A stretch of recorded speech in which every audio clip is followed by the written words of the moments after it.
এই যে বক্সে বইবা আলহামদুলিল্লাহ, এই যে মাখানোটা হয়ে গেছে। এই যে আমি বক্সে রাখছি, এখন আমি ফ্রিজে রাইখা দেবো, যখন মন চাইবে তখন ভাজ্যা খাবো। যাই হোক, ভাত খাওয়ার সময় গরম গরম এরকম মাছ ভাজি, আর এইটা যে খাইতে কী পরিমাণে মজা, যে না খাইছেন সে অবশ্যই বুঝবেন না। সবাই লাইক কমেন্ট করে পাশে থাকবেন। আর কেমন হয়েছে আমার মাছ মাখাটা, এইটা পুরো ভিডিও দেখে লাইক কমেন্ট করবেন। অন্তর থেকে দোয়া ও ভালোবাসা থাকবে। আল্লাহ হাফেজ। আসসালামু আলাইকুম। Hello everyone. এই যে 5 কেজি মাছের খালি মাথাগুলো রাইখা দিছি, আর মাছগুলো এখন মাখাই থবো ভাজার জন্য। এই যে ভাজবো, আর কি কি মশলা দেই সেটাই আপনাদের সাথে দেখাবো। আর সব সময় তো আমার মাছ ভাজিগুলো দেখেন আমি কিভাবে মাছ আমি স্পেশালি একটু ভাজি, আর আমার মাছ ভাজাটা অনেক মচমচা হয়, খাইতে অনেক মজা। আর এখানে কি কি মশলা নিছি সেইটাই, আদা বাটা নিছি, রসুন বাটা নিছি, মরিচের গুঁড়া নিছি, লবণ নিছি, জিরা বাটা নিছি, মরিচের গুঁড়া, এই হলুদের গুঁড়া। এখানে আমার হাতের মশলা যেটা আমি দেই, গোলমরিচ, এনে সব রকমের মশলা আমি বাইটে নিছি, এইটাই আমি মাছে দেই স্পেশালি। যাই হোক, টেস্টেন সব নিছি। এখন আমি সব মশলাটি মাখাইয়া মাছে করব, সুন্দর করে মাখাই নেই।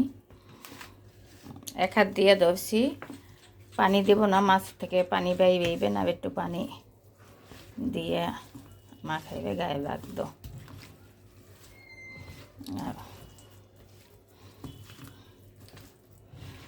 আর গোলমরিচটা দিচ্ছি দেখে একটু ঝাল।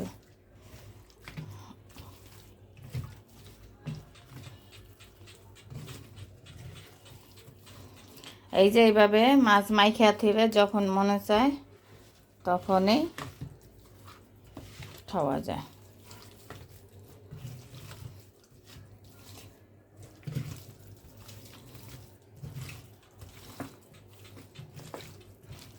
সুন্দর মতন দুই হাত দিয়ে মাছ তো মাখবো না, মানে ক্যামেরা ধরা তো, তাই আপনারাও কিন্তু এইভাবে মাখাইয়ে ফ্রিজে থিয়ে দেবেন 5 কেজি আইনা, যারা এরকম মাছ ভাজা পছন্দ করেন। আর আমি এই মাছ যখন রান্না মনে না করতে চাই, সে তখন কিন্তু মাছ ভাজি খাইতে মন চাইবে, ফ্রিজ থেকে বাইর করে এইভাবে খাওয়া যায়। তাই জন্য আমি সব সময় মাখাইয়া এভাবে রাইখা দিই। যাই হোক, আমি একটু মাখাই নিই। এই দেখেন কত সুন্দর করে মাখছি, একদম ভিতরে সব মশলা ঢুকে গেছে। আর এইভাবে কিন্তু আপনারাও মাইখা খাবেন। দেখেন কত সুন্দর মাছটা মাখা হয়েছে। আমি সব সময় এরকম বেশি মাছ আনি না, মাখাই রাখি, আর তাতে আমার যখন খাইতে মন চায়। এখানে 5 কেজি মাছ মাখানো, খালি মাথা গাবান বাদে। মাথা গাবান বেশি বড় দেখে দেই নে, একটু ছোটো মাছ ওই রাস্তায় বাজতাম। যাই হোক, এখন এই বক্সে থিয়ে দেবো। কেমন হয়েছে সবাই কিন্তু অবশ্যই আমার কমেন্টে জানাইবেন। বোনের মাছ ভাজা ভিডিও দেখতে চাইবে, পুরো ভিডিওটা দেখে লাইক কমেন্ট করবেন।